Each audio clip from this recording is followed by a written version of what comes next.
Ce soir, j'aimerais qu'on puisse se poser ces questions que peut-être vous vous êtes posées. Pourquoi le diable? Pourquoi le mal? Et pourquoi Judas dans l'équipe avec Jésus? Genèse chapitre 2, verset 9. L'Éternel Dieu fit pousser du sol des arbres de toute espèce, agréables à voir et bons à manger, et l'arbre de la vie au milieu du jardin. D'ailleurs, entre parenthèses, j'ouvre une parenthèse, pour celles et ceux qui confessent le nom de Jésus, qui passeront l'éternité dans le ciel, l'arbre de la vie, on le reverra dans la Jérusalem céleste. Donc là, on pourra voir ce que c'est en vrai. Et l'arbre de la connaissance du bien et du mal. Et en lisant ce verset, souvent je me suis dit, mais Seigneur, pourquoi tout a démarré si bien? Tu aurais pu t'arrêter à l'arbre de la vie au milieu du jardin. On s'arrêtait là. Et puis il n'y avait pas l'arbre de la connaissance ou alors il y aurait eu l'arbre de la connaissance du bien et du bien. Croyez pas? Imaginez que Dieu ait placé Adam et Ève non seulement dans le jardin d'Éden, mais qu'il n'y ait pas eu le serpent, qu'il ne soit jamais venu. Et puis que même s'il était venu, il n'y avait rien à dire, puisque de toute façon l'arbre de la connaissance, côté mal, il n'y était pas. Et puis imaginons que Dieu ait dit à Adam et Ève, vous pouvez manger de tous les arbres, tous. Pourquoi c'est pas comme ça? Pourquoi est-ce que Dieu, ça lui a pris là, de dire vous mangerez de tous les arbres, sauf? Mais pourquoi? Bonsoir, c'est pénible. Pourquoi ce fichu arbre de la connaissance du bien et du mal? Alors je comprends, on en veut aussi parfois à Adam et Ève. Il nous énerve Adam et Ève, parce qu'ils avaient tout. Imaginez-vous Adam et Ève, l'homme et la femme parfaite, parfait.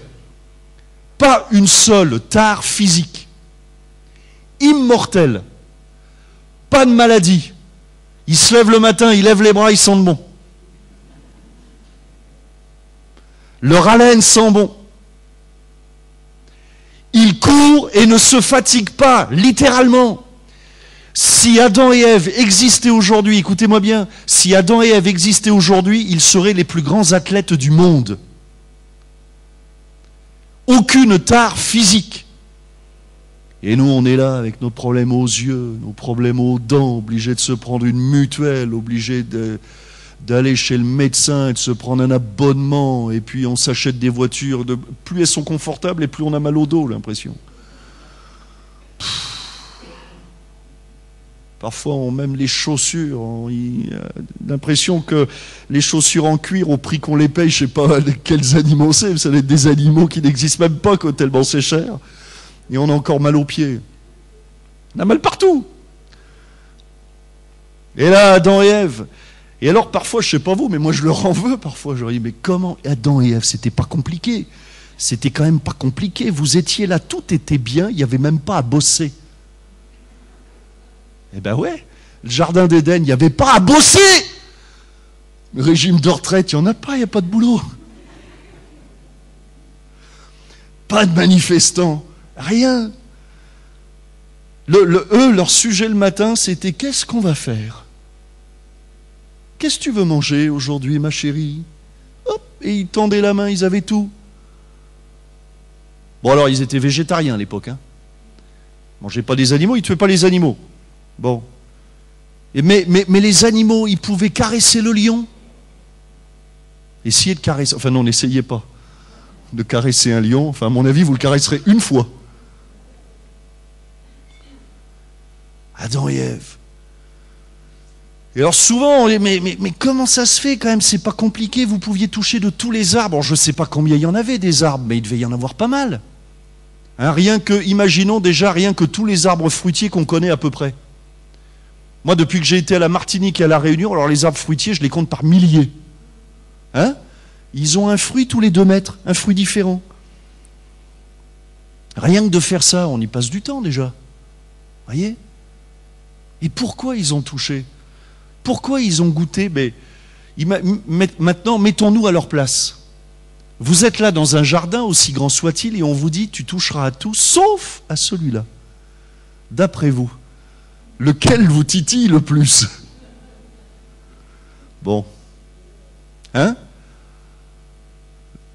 On tient combien de temps? Et là, d'ailleurs, la Bible ne nous dit pas, dans le livre de la Genèse, combien de temps ça a duré.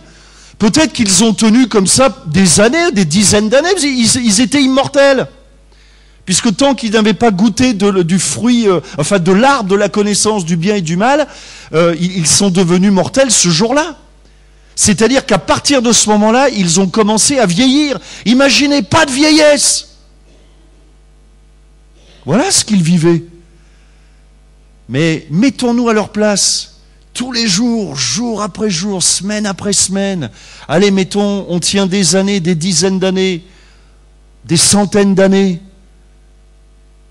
Mais à mon avis, je pense qu'il n'y a personne au milieu de nous qui résisterait à un moment donné de dire, bon, il me titille cet arbre. Hein? C'est imaginer que je vous invite chez moi ou que je vous prête ma maison. Et puis que je vous dis, bon, vous avez accès à tout, sauf dans mon bureau, il y a un tiroir, il est fermé. Mais pas à clé, hein. Mais il ne faut jamais l'ouvrir. Jamais. Jamais.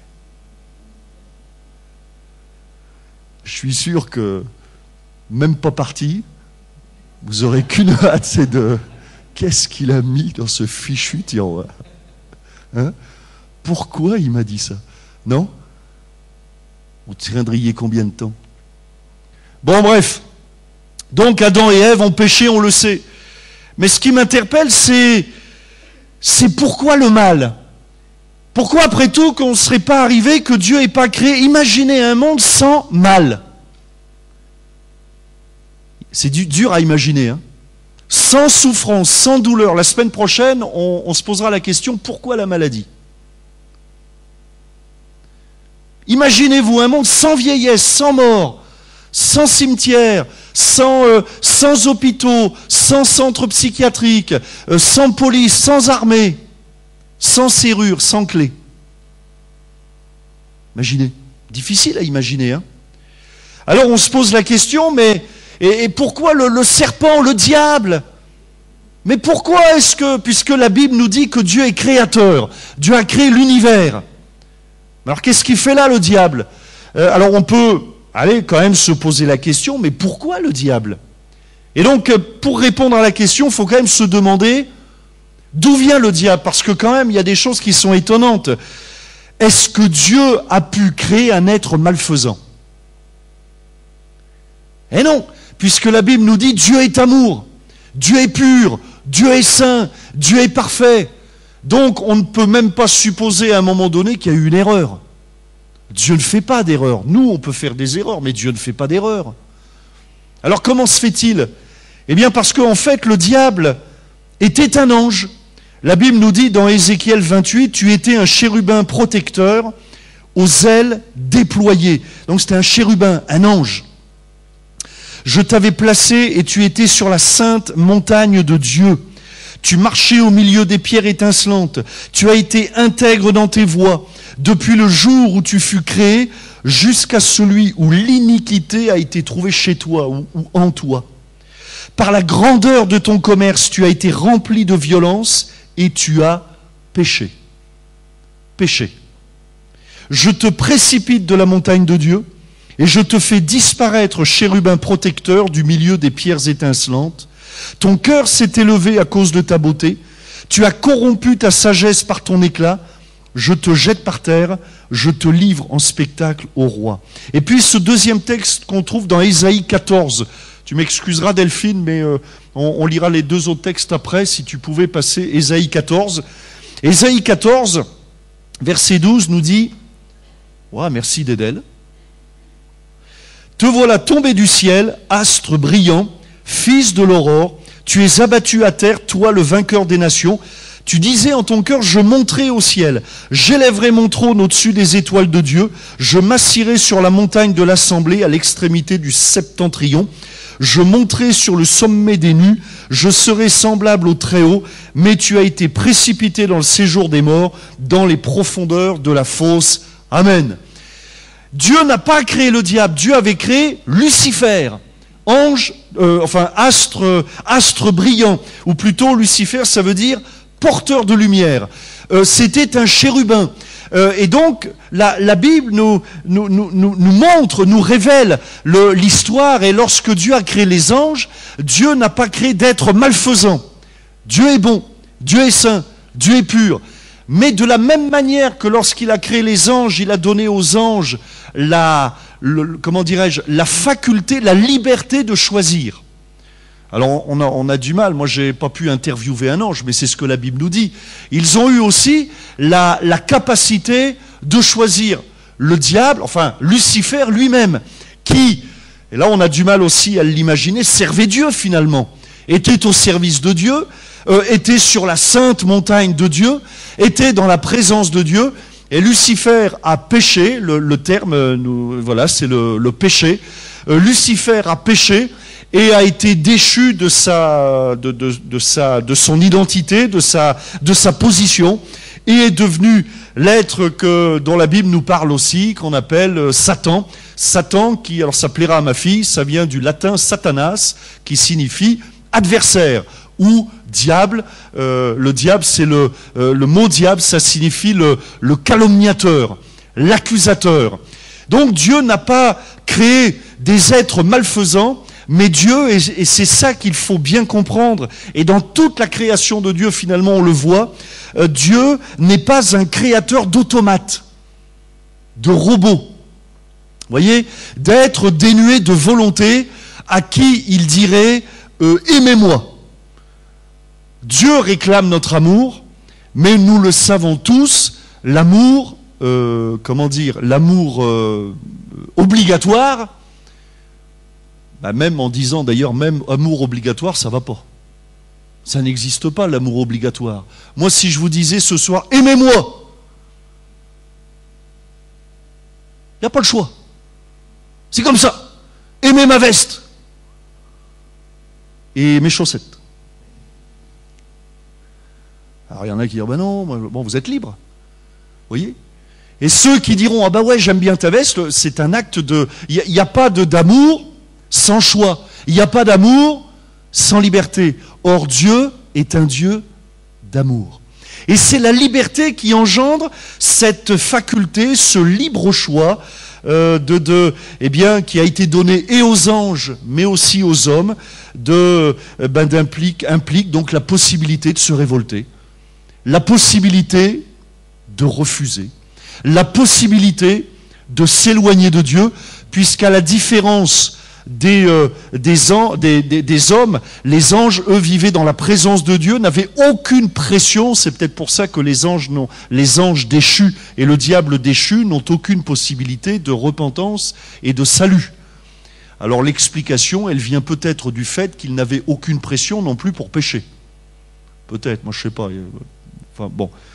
En tout cas, nous, la différence, c'est que, le mal, le diable est entré et a mis cette pression. La Bible nous dit le péché est entré, donc sous la forme du serpent, qui a donc tenté Adam et Ève. Mais à vrai dire, parce que vous pourriez me dire, bah oui, mais alors l'homme est pécheur, c'est pas de sa faute. Mais à y réfléchir, imaginez que le serpent ne soit pas rentré dans le jardin. Ils auraient tenu combien de temps de plus ? Bon, vous allez dire, le serpent, lui, il a compris le truc. Hein. Il a dit, ouais, vous êtes titillé par ça. Il s'est adressé à Ève qui devait, je sais pas, du matin au soir regarder l'arbre. Peut-être qu'elle disait à Adam, tu crois pas que... Hein ? On le dira pas. Hein ? On ira en cachette. Hein ? Ou alors le mieux, c'est que toi t'y vas. Bon, le diable, c'est le tentateur. Mais le diable arrive à nous tenter à partir du moment où il y a déjà quelque chose dans notre cœur qui est fomenté au niveau des pensées. Moi, je ne sais pas, par exemple, je suis tenté par le chocolat. Comprenez? Les épinards, moins déjà. Moi, le diable, il peut toujours venir en me disant, Bruno, les épinards. Je dis, non, ça va. Moi, je suis super victorieux sur les épinards. Non, je tiendrai le coup. Il peut toujours me tenter avec les... Ben, bon, comprenez? Mais on est tenté quand il y a déjà quelque chose dans notre pensée qui nous attire. Moi, les épinards, vous l'avez compris, ça ne m'attire pas beaucoup. Vous auriez beau faire des épinards. Bon, moi, les épinards, c'est pas que j'aime pas les épinards, mais par contre, du chocolat, c'est un appel. Et le diable a tenté Adam et Ève, mais parce qu'il savait déjà que Adam et Ève étaient titillés, attirés par cet arbre. Pourquoi le diable? Eh bien parce que voilà, Dieu a créé les anges libres, et le diable, Lucifer, qui était un ange, eh bien, s'est positionné contre Dieu, a péché par orgueil, puisque la parole de Dieu nous dit qu'il a voulu quasiment s'asseoir sur le trône de Dieu, à la place de Dieu, et c'est ce qui explique aujourd'hui que le diable réclame l'adoration des hommes. Et le diable fera tout pour vous éloigner de Dieu. Parce que le diable réclame, et c'est depuis, c'est comme ça, c'est en lui, il réclame l'adoration qui était donnée à Dieu, il l'a réclamée, c'est ce qui l'a fait pécher. Il a péché par orgueil. Il réclamait d'avoir la première place. Et il réclame d'avoir dans ton cœur aussi encore la première place. Et c'est pour cela qu'il est encore le tentateur, encore l'accusateur, encore celui qui veut nous emmener avec lui dans sa chute, afin que nous soyons ses débiteurs. Et remarquez que les drogués, les alcooliques, ceux qui vivent dans le péché sont en quelque sorte débiteurs du diable, parce qu'il leur faut la dose, parce qu'il leur faut... et ils continuent à pécher, il y a comme une puissance en eux qui les pousse à aller encore plus loin dans le péché. J'ai besoin de ma dose de drogue, j'ai besoin de ma dose d'alcool, enfin, etc., etc. Et le diable est celui qui accuse, qui tente, et puis à qui on doit quelque chose. Et le pécheur doit quelque chose au diable, il lui confie sa vie, parce que le diable réclame l'adoration des hommes. La Bible nous dit dans 2 Pierre chapitre 2 verset 4, si Dieu n'a pas épargné les anges qui ont péché, mais s'il les a précipités dans les abîmes de ténèbres et les réserve pour le jugement. Donc là, il nous est parlé des anges déchus. Et puis Jude 1, 6, qu'il a réservé pour le jugement du grand jour, enchaînés éternellement par les ténèbres, les anges qui n'ont pas gardé leur dignité, mais qui ont abandonné leur propre demeure. Donc ça, c'est la réponse à la première question. Pourquoi le diable? Eh bien parce que le diable aussi avait, comme nous, la liberté de se détourner de Dieu. Maintenant, pourquoi le mal? Genèse chapitre 6, verset 5, l'Éternel vit que la méchanceté des hommes était grande sur la terre et que toutes les pensées de leur cœur se portaient chaque jour uniquement vers le mal. Alors vous avez bien compris que la deuxième question, eh bien elle est, comment dire, la réponse à la deuxième question, elle est déjà contenue dans la réponse à la première question. Qui a suivi là? Ouais, là je viens de dire quelque chose, même moi j'ai du mal à comprendre ce que je viens de vous dire. Non, ça va. La réponse à la deuxième question, elle est sous-entendue. Elle est la conséquence. Eh bien, le diable est là, et par le diable, eh bien, est arrivée la tentation. Donc, par le diable est arrivé le mal, est arrivé le péché. C'est ce qui a poussé, on pourrait dire à propos d'Adam et Ève, c'est mon opinion, c'est ce qui a accéléré le processus, puisqu'ils ont désobéi à Dieu en touchant l'arbre de la connaissance du bien et du mal. Ils ont répondu à l'appel du diable, et à cause de cela, eh bien, ont été séparés de la gloire de Dieu, ont été chassés du jardin d'Éden, et le mal et la malédiction même a envahi toute la planète. Et à partir de ce moment-là, eh bien, c'est les choses qui ont commencé à ne plus tourner rond, à ne plus bien tourner. À ce moment-là, dans les heures qui ont suivi, on a commencé à voir des épines qui sont apparues sur les roses. On a commencé à voir les lions qui étaient, parce que j'imagine qu'avant ça, même les lions, ils broutaient de l'herbe. Vous imaginez un lion herbivore avec ses dents? Et là, chose incroyable, on a commencé à voir le lion manger le mouton du voisin.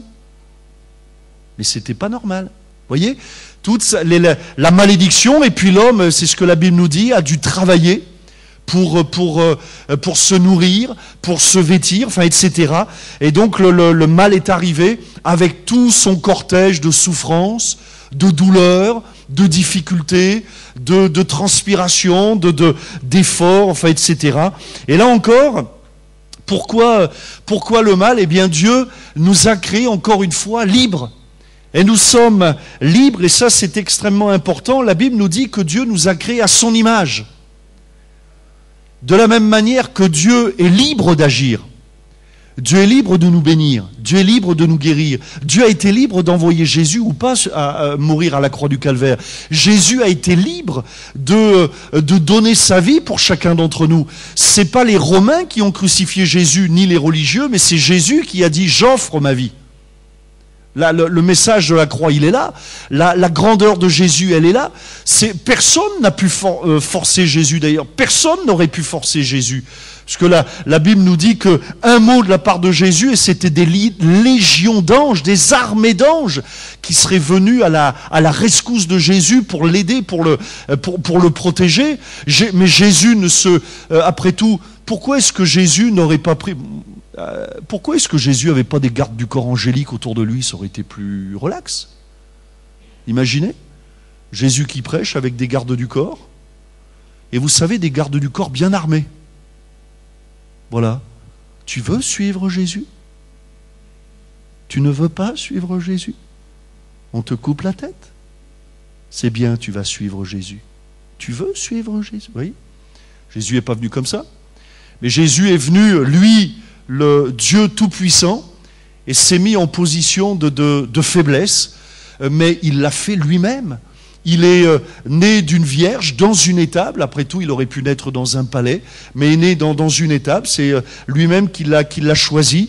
Tout ça nous parle de choix, tout ça nous parle de liberté. Et là encore, Dieu n'a pas voulu créer dans le jardin d'Éden des automates, des robots, ou même dans nos églises ne sont pas remplies de robots, d'automates qui se lèvent automatiquement, voyez, qui disent des mots automatiques. C'est pas comme ça que ça se passe. D'ailleurs, parfois, et la religion, c'est des automatismes finalement, avec des prières qu'on répète, avec les mêmes mots. Il faut répéter telle prière. Il y a même des religions dans le monde, il y a des moulins à prière. Alors moi j'ai un truc pour me faire de l'argent, c'est de faire des moulins à prière électriques. Vous appuyez sur un bouton, il prie pour vous le truc.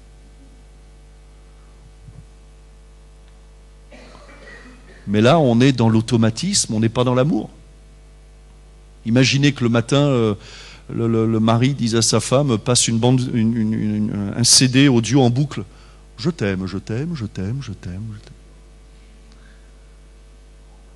Moi, connaissant ma femme, à mon avis, je pense que je le mangerai, le CD. Vous voyez? Parce que c'est pas de l'amour. Ça, c'est de l'automatisme, c'est du mécanisme, c'est de la technologie, mais il n'y a pas d'amour, là. D'ailleurs, même votre ordinateur, si vous rend immense service, il ne vous aime pas. Hein. L'ordinateur. Il ne vous fait pas des calculs pour dire « Oh, qu'est-ce que je suis content avec Pasteur Alain. Oh, je l'aime, Pasteur Alain. » Alors quand il écrit son message, il y a des petites fleurs. L'ordinateur, il s'en fiche, lui, il n'y a pas de sentiment. Lui, on tape L, il tape L. On tape A, il tape A. Le jour où on tape A qui tape L, c'est ce qu'on appelle un virus.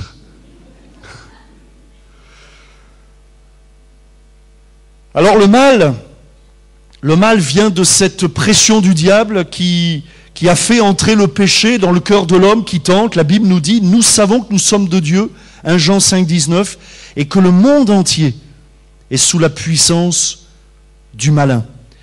Aussi, acte 26, je t'ai choisi du milieu de ce peuple et du milieu des païens vers qui je t'envoie, afin que tu leur ouvres les yeux et qu'ils passent des ténèbres à la lumière et de la puissance de Satan à Dieu, pour qu'ils reçoivent par la foi en moi le pardon des péchés et l'héritage avec les sanctifiés. Là encore, c'est une question de choix. Dieu nous donne ce choix de marcher avec lui ou de ne pas marcher avec lui. Et puis enfin, le dernier point, la dernière question, pourquoi Judas ? Luc chapitre 6, verset 13, il appela ses disciples, c'est Jésus, et il en choisit 12, auxquels il donna le nom d'apôtres, et donc, entre parenthèses, Judas Iscariote, qui devint traître. Et là, on en a parlé un petit peu dimanche, mais Judas, bon, je vous avoue que ça m'interpelle un peu, la personne de Judas, parce que finalement, Judas, lorsque Jésus l'a choisi, Judas, je ne pense pas que Judas était le mauvais bougre, était le traître, né traître. Je pense que Jésus a choisi en toute conscience de cause, en toute connaissance, il a prié. Jésus s'est tenu devant son Père pour le choix de ses disciples, de ses futurs apôtres. Et donc, Judas est devenu, d'ailleurs c'est ce que la Bible nous dit, il devint traître, il n'est pas né traître, il l'est devenu. Alors il l'est devenu comment ? Alors on l'a expliqué un petit peu dimanche, je vais le dire encore un petit peu ce soir, parce qu'il était axé sur les choses d'en bas, notamment l'argent. L'argent. D'ailleurs, il était le trésorier de la troupe et il n'hésitait pas de temps en temps à mettre la main dans la trésorerie et puis à se servir pour lui, à voler, quoi, en d'autres termes. Et la Bible nous en parle dans Philippiens 3,19, ils ont pour Dieu leur ventre. Ils ne pensent qu'aux choses de la terre. Et donc Judas s'est fourvoyé. Judas, comme tous les hommes, remarquez bien, a été tenté par le diable. Judas, pécheur, et on pourrait se dire, finalement, on ressemble tous à Judas, parce que tous, nous avons péché, tous, nous sommes pécheurs. Judas a renié le Christ, et tous, à cause de nos péchés, nous avons marché aussi en dehors des voies de Dieu. Mais voilà que Judas, ça s'est mal terminé, parce qu'il a choisi, lui, délibérément, il marchait avec Jésus, et puis à un moment donné, il a choisi délibérément de ne plus marcher, de rejeter en quelque sorte Jésus. Et cet homme, Judas, a bien mal terminé puisqu'il s'est suicidé. Alors tout ça pour arriver à la conclusion, donc il fallait la croix. Et c'est à la croix du Calvaire que Jésus a réglé le problème du diable, le problème du mal et le problème du pécheur. À la croix du Calvaire, Jésus a accompli, la Bible nous dit dans 1 Jean 3,8, celui qui pêche est du diable. Vous voyez la pression, celui qui pêche. Sous-entendu, il appartient au diable. Il obéit au diable, il marche avec le diable, il mange avec le diable, il soupe avec le diable, il couche avec le diable, il se laisse pénétrer par les pensées du diable. Voilà, celui qui pêche est du diable. Car le diable pêche dès le commencement. Le Fils de Dieu a paru afin de détruire les œuvres du diable. Amen. Jésus a paru pour détruire cette spirale infernale, cette spirale du mal, cette spirale du péché. C'est l'œuvre de Jésus à la croix du Calvaire qui permet aux pécheurs de recevoir le pardon de ses péchés. Et alors poussons la réflexion encore plus loin. Puisque la Bible nous dit que celui qui confesse le nom de Jésus, son nom est inscrit dans le livre de vie. Celui qui ne confesse pas le nom de Jésus, il passera l'éternité en enfer. Et alors là, je me suis posé la question ultime. J'aime bien aller jusqu'au bout des raisonnements. Et pourquoi Dieu n'aurait pas créé le paradis directement sans l'enfer ?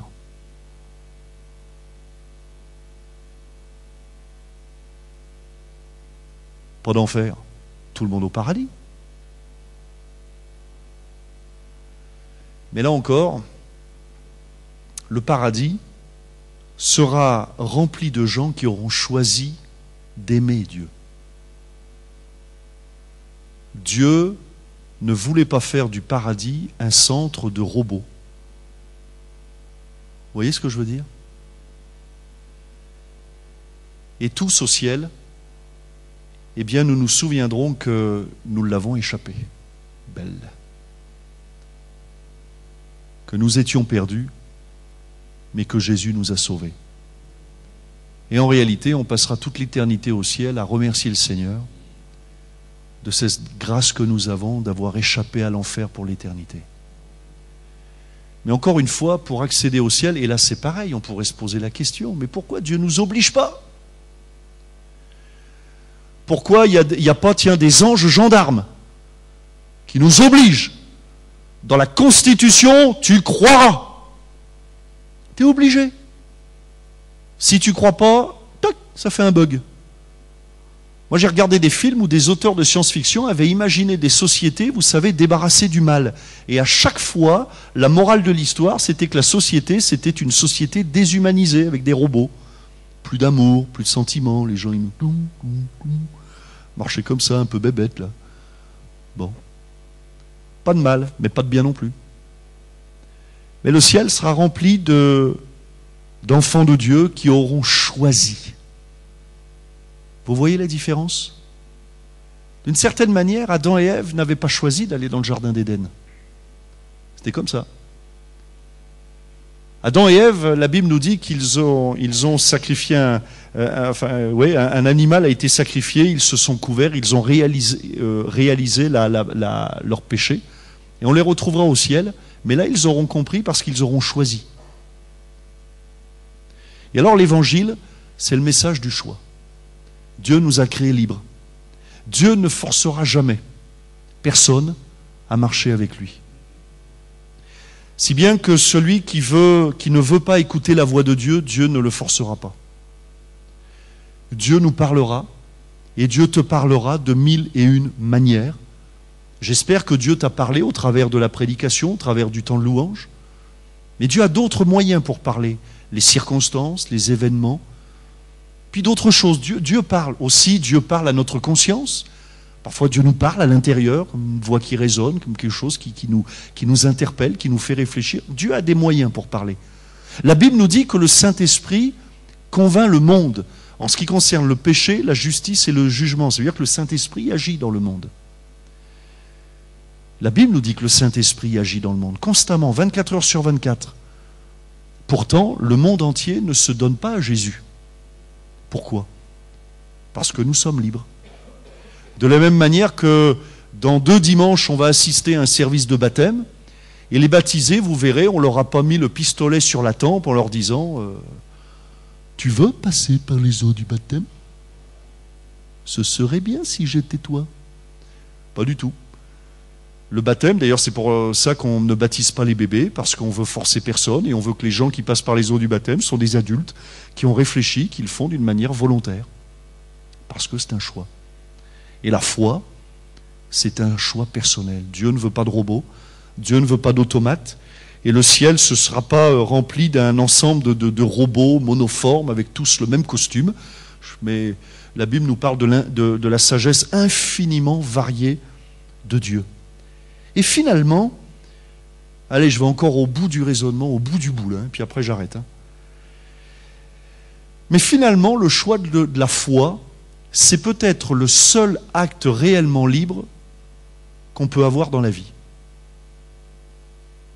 Parce que finalement, c'est un acte qui ne dépend pas ni de mon origine sociale, ni de mon âge, ni de ma condition physique, ni de mes capacités intellectuelles, ni de mon porte-monnaie, ni de mes diplômes, ni de la couleur de ma peau, ni de mon sexe.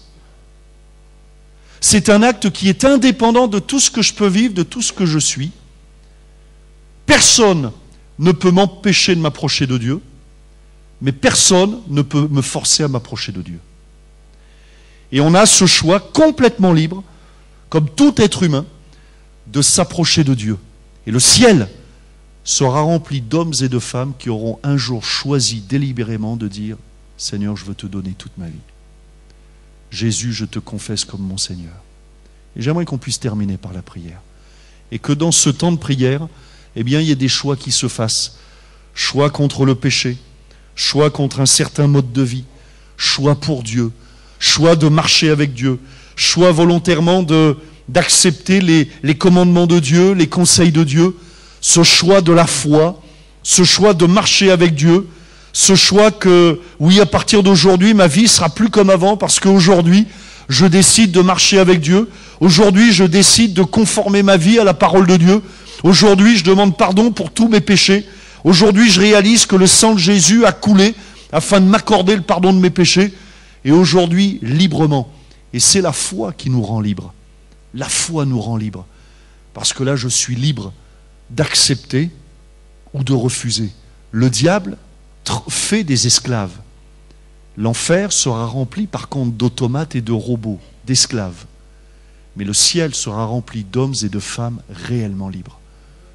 Parce que Jésus est venu nous délivrer. Et nous donne ce choix qu'à tout être humain. Aucune pression. Si ce n'est le Saint-Esprit qui veut nous ouvrir nos yeux, ouvrir notre cœur à la vérité, à la réalité, nous arracher aux ténèbres, nous délivrer du mensonge, nous délivrer de la puissance du tentateur. Et Jésus est venu pour ça, pour briser la puissance du tentateur, pour briser la puissance de l'accusateur, pour briser toutes les chaînes, afin que même celui qui est englué dans le péché soit délivré par l'œuvre puissante de Jésus à la croix. On va prier. Seigneur, nous bénissons ton nom. Nous te bénissons, Seigneur, parce que tu es celui qui a envoyé Jésus, afin que quiconque croit en lui ne périsse pas, mais qu'il ait la vie éternelle. Tu nous donnes cette capacité de pouvoir nous approcher de toi. Tu nous donnes la possibilité de te prier. Tu nous donnes la possibilité d'étendre nos mains vers toi. Tu nous donnes la possibilité de t'ouvrir nos cœurs. Tu nous donnes la possibilité de marcher avec toi. Tu nous donnes la possibilité de t'obéir, de t'aimer. Et ce soir, je te prie pour les amis qui ont besoin de te rencontrer, afin que tu touches leur cœur. Je te prie, Seigneur, pour ceux qui sont englués dans le péché, afin qu'ils vivent une réelle délivrance au nom de Jésus. Seigneur, tu étends ta main maintenant sur ce lieu et tu agis